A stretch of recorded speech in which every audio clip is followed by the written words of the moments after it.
How are you doing, savvy sports bettor? Would you like to know about a betting option generating a return on investment, a ROI, of 13.6%? If so, keep watching until the end because that's exactly what I'm going to unveil to you. I'm Professor MJ, a university statistics professor. In this video, I'm going to preview the 2020 season for the Seattle Seahawks, while also telling you whether it's best to bet them to win more or less than 9.5 games in 2020. Upon hiring Pete Carroll as their new head coach back in 2010, the Seahawks had consecutive 7-9 seasons. But since then, the franchise has enjoyed 8 winning seasons in a row, compiling an impressive 86-41-1 record, a 68% winning percentage. Last year, Seattle stayed toe-to-toe with the 49ers atop the NFC West division by winning 10 of the first 12 games. However, the Seahawks lost 3 of their final 4 games, including the season finale against the Niners, that was lost by a matter of inches on 4th and goal. That was an awesome game. The Seahawks opened the playoffs by traveling to Philadelphia, and they took advantage of an early injury to quarterback Carson Wentz to take the game by a 17-9 score. Seattle's next stop was at Lambeau Field to face Aaron Rodgers' squad. The Hawks almost rallied from a 21-3 deficit at halftime, but were defeated 28-23. Let's talk about the QB position for Seattle. Russell Wilson is just a phenomenal quarterback. There are so many good things that could be said about him. Now, before diving into the numbers, here's a stunning fact. He has not missed a single game over his entire 8-year career. That's exceptional. If not for Lamar Jackson's heroics, Wilson might have won the MVP honor last year. He had his second highest completion percentage and passing yards of his career. His 35-5 TD to INT mark was exceptional. All of those numbers are great, but what makes them even more impressive is Wilson did not have a top 10 supporting cast. And keep in mind that he had just lost perhaps his top target, Doug Baldwin, who had decided to hang up his cleats at 31 years old. Wilson can clearly embrace the role of carrying a team on his shoulders. Now, what can be said about Seattle's running backs? Chris Carson has now rushed for over 1,000 yards in each of the past 2 seasons, while reaching the end zone 9 times in each of those years. His career yards per rush average of 4.5 is very respectable as well. Carson suffered a pretty significant hip injury in the season finale. He avoided surgery during the offseason but is questionable for training camp. The second leading rusher in 2019, Rashad Penny, also had a severe late-season injury. He went down with a brutal torn ACL, and he seems unlikely to be ready in time for week number 1. Considering both Carson and Penny are nicked up, can Travis Homer take advantage? Last year's 6th-round rookie did not do much in 2019. He had touched the ball just 3 times throughout the first 15 weeks of the season before he had to step in when the injury bug hit Seattle's backfield. Now, what can be said about Seattle's wide receivers? Tyler Lockett is a very reliable guy His worst career season has been 41 receptions for 597 yards. Last season, he set career best in receptions with 82 and receiving yards with 1,057, while also hauling in 8 TD passes. Rookie DK Metcalf stepped up in a nice way to grab the number 2 role. He caught 58 passes for 900 yards and 7 TDs, which was a resounding success. He has a great mix of size and speed, and he also set a new league record with 160 receiving yards as a rookie in a playoff game. The Patriots finally pulled the plug on the Philip Dorsett experiment. He packed his bags for Seattle, where he will be looking to fill a role as a deep threat. He could not get going in New England despite a very thin receiving corps and having Tom Brady throwing the ball his way. So it does not bode very well for him. What about tight ends, which are so important in Seattle's offense?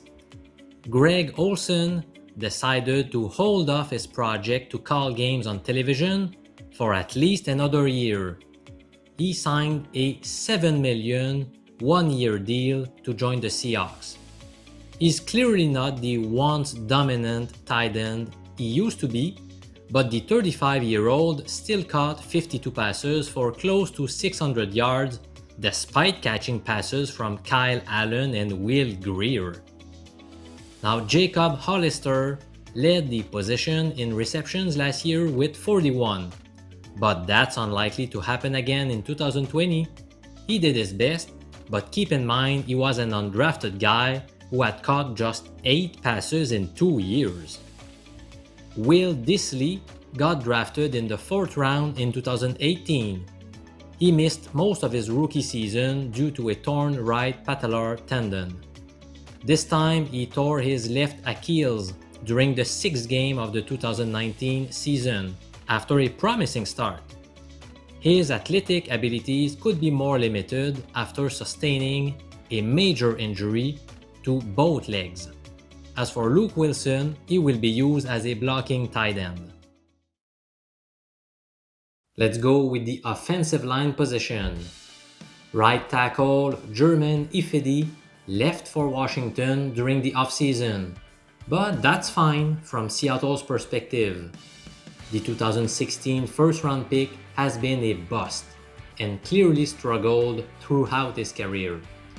The team will replace him with Brandon Shell, formerly of the Jets. He is a small upgrade, but far from a big-time acquisition. Left tackle Dwayne Brown continues to provide quality play on Russell Wilson's blind side. But you have to wonder how much longer he can do the job. Brown will be entering his age 35 campaign. Justin Britt's play has been uneven, and he graded out as a below-average center. The team decided to release him during the offseason. Backup Joey Hunt did even worse than Britt when called upon to fill in as the starter. He's not a long-term answer solution for sure, but he will compete for the starting gig with BJ Finney, who was complete dust when he stepped on the field for the Steelers last year. Guard Mike Iupati is a 10-year veteran whose play has deteriorated since 2017, when injuries started to plague him. The other starting guard was DJ Fluker, but Seattle released him, and he found a new home 2 days later in Baltimore. Now, one potential candidate to replace him is third-round rookie Damian Lewis. He's a great fit for Seattle's run-oriented offense, since he is great in run blocking. However, he's not nearly as good in pass protection. Alright, so let's recap the 2020 outlook for Seattle's offense. Russell Wilson Chris Carson, Rashad Penny, Tyler Lockett, DK Metcalf, and Jacob Hollister are all back for the Seahawks this year. Add the return of tight end Will Dissly from an injury, along with the acquisitions of Greg Olson and Philip Dorsett, and you have a recipe for another successful season on offense, right? Well, a major potential problem stems from the offensive line. Replacing Ifedi for Shell is fine. However, Dwayne Brown and Mike Iupati are getting older, 35 and 32 years old respectively, and the team lost some depth following Fant's departure to New York. There are big question marks at center and right guard, following the release of Britt and Fluker, without having clear-cut solutions to replace them. Well, Russell Wilson has always been great at dealing with suspect offensive lines, but there's a limit to what he can do. Also, the team's success relies on the running game. So you need guys that will open up holes. Don't forget about Carson and Penny, both coming back from significant injuries. Also, Russell Wilson is coming off an amazing season, in which Pro Football Focus rated him as the best QB in the league. So as much as I love Wilson, it will be difficult to replicate that kind of success. Seattle's offense posted the 9th most points in 2019. So for the reasons I just stated, I envision a slight downgrade in 2020. Let's evaluate how the 2020 Seattle defense should fare compared to the 2019 unit. On the interior of the line, we detect a downgrade following the departure of Quinton Jefferson and to a lesser degree Al Woods. Granted, there is hope that Jarran Reed might bounce back after his subpar 2019 season. At edge rusher, Clowney and Ansah are out, while Bruce Irvin and Benson Mayowa are in. What's the net outcome from those moves?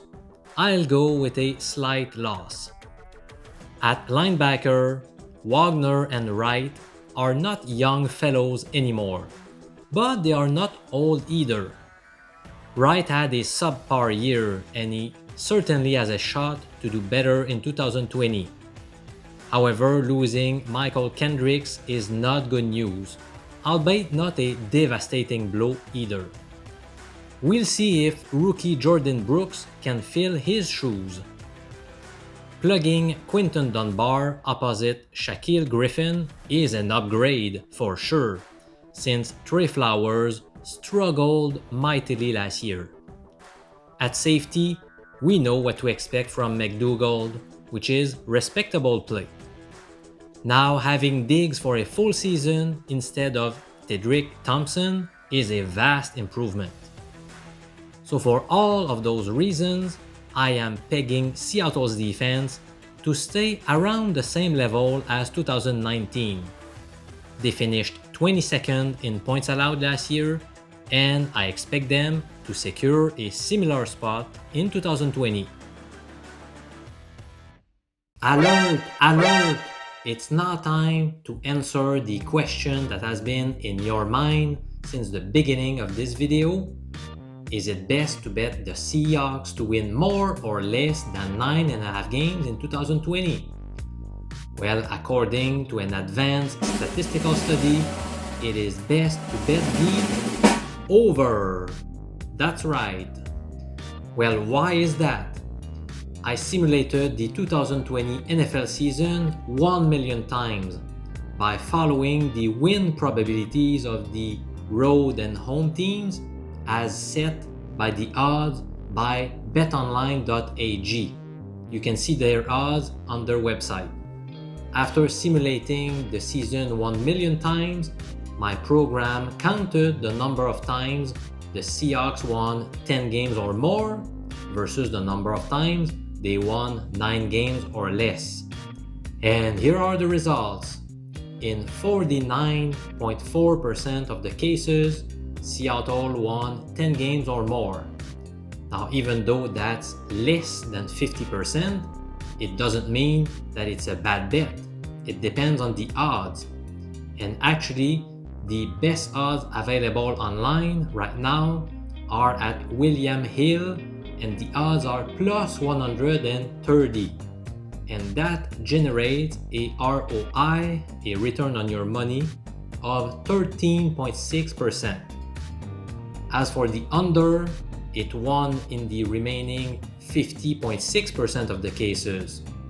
And now the best odds I could find are at Pinnacle, and those odds were minus 118. And that yields a ROI of minus 6.5%, which is bad. So as I said, my betting tip is to bet the over, but hold on. What are the minimum odds you should be accepting here? Well, based on the probability of winning the bet, the break-even odds, which means the odds that generate a ROI of 0%, are plus 102. Now that doesn't mean that you should bet if you get odds are plus 103. I mean, the ROI would be so tiny that it's not worth it. My personal advice is you should bet the Seahawks to win more than 9.5 games only if you get odds of plus 120 or better. If you are more familiar with decimal odds, that's the equivalent of 2.20. This 13.6% ROI seems awesome, right? Well, guess what? This is the 21st highest ROI in the league. In other words, I've found bigger ROIs for 20 other teams. Tomorrow, I'm going to talk about the team whose ROI is 20th, the Indianapolis Colts. Subscribe to my YouTube channel so that you do not miss out on those betting bargains. I'm Professor MJ, a university statistics professor. Thanks for watching. Bye-bye.